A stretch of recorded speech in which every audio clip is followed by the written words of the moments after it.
तर हा आपण पाहत आहात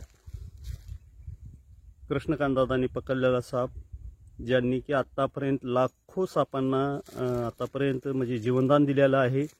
असे वेगवेगळ्या नमुन्याचे आणि वेगवेगळ्या जातीचे, वेगवेगळ्या रंगाचे आणि विषारी व बिनविषारी असे साप त्यांनी आतापर्यंत बरेचसे पकडलेले आहेत। तर दादा काय सांगाल या सापाबद्दल? बगर विषारी साप आहे दादा, बघा हे।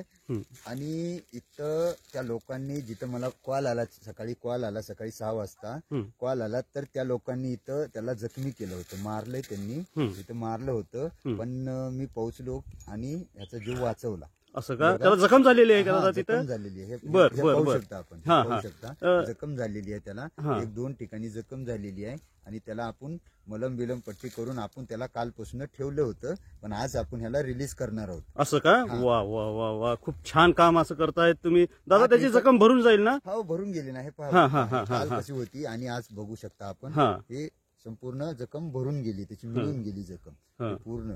तुम्ही दाखवतायत खरं, परंतु मला भीती इथं वाटायला लागली, मी एवढ्या लांब असून देखील। माहितीये का, हा नासमज प्राणी आहे, नासमज प्राणी असल्यामुळे याला कुणीही भिवू शकतं, कुणीही भिवू शकतं, असं काही याचं हे नाही। पण कसं असतं माहितीये का, हे आहेत म्हणून आपण आहोत, हे पण शेतकऱ्याला पण आणि सर्व जणांना पण माहितीये का, सगळ्याला माहिती झालं पाहिजे।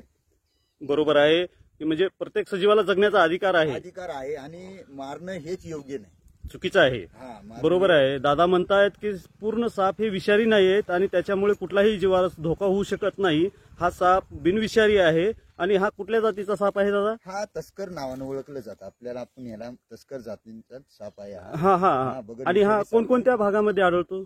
हे कुठल्याही भागामध्ये आढळू शकतो, जास्तीत जास्त तर घरामध्ये। आता सध्या थंडीचे दिवस चालू आहेत ना, तर हे घरामध्ये येऊ शकतो। हे ज्याच्या शिकारीसाठी जिथं घाण असेल तिथं साप येणारच झाला। असं म्हणजे ज्या थंड जागा आहे, या गरम जागा आहे, या ठिकाणी तो येणार। उन्हाळ्यामध्ये थंड जागेच्या ठिकाणी आणि हिवाळ्यामध्ये गरम जागेच्या ठिकाणी हा येणार झाला। बरोबर आहे। आणि नेमका हा कशाची शिकार करतो, म्हणजे नेमकं कुठले बेंडक वगैरे काही, उंदीर छोटे बिलकुल असेल, उंदीर असेल, जिथं काही असेल ते हे करू शकते। बरोबर। आणि हा साप जर चावला तर याच्यामुळे कुठलाही जीवितहानी होऊ शकत नाही, जनावर ढोराला याचा कुठलाही काहीच हे नाही। बरोबर आहे।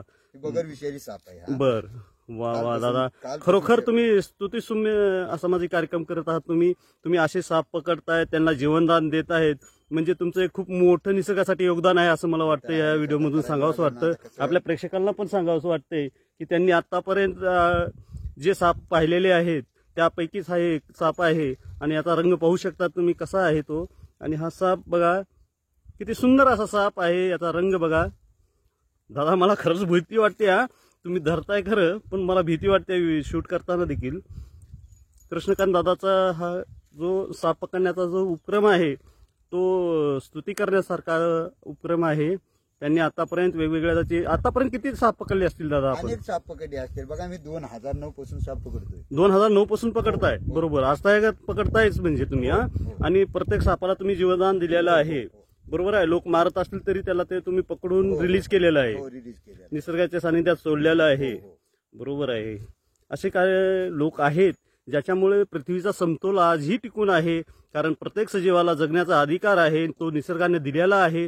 जर ह्या प्राण्याची आपल्याला आवश्यकताच नसती, या पृथ्वीला आवश्यकता नसती, तर निसर्गाने याला जन्मच दिला नसता। त्या व्हिडिओमधून मला असं सांगावंसं वाटतं। आणि दादा तुम्ही जे हे काम करत आहात ते खरोखरच या पृथ्वी तलावरील सर्व मानवांनी या गोष्टीचं नियमाचं पालन केलं पाहिजे। प्रत्येक सजीवाला जगण्याची संधी दिली पाहिजे, प्रत्येक सजीवाला जगण्याचा अधिकार दिला पाहिजे। मी या व्हिडिओमधून एवढंच सांगू शकतो। धन्यवाद दादा, खूप चांगली माहिती दिलात। आपल्या चॅनलमध्ये आपलं खरोखर मनापासून स्वागत आहे। आणि तुम्ही जे हे काम करत आहात त्याच्यासाठी आपले प्रेक्षक तुम्हाला सांगतीलच की आपण चांगलं काम करताय की वाईट काम करताय। धन्यवाद।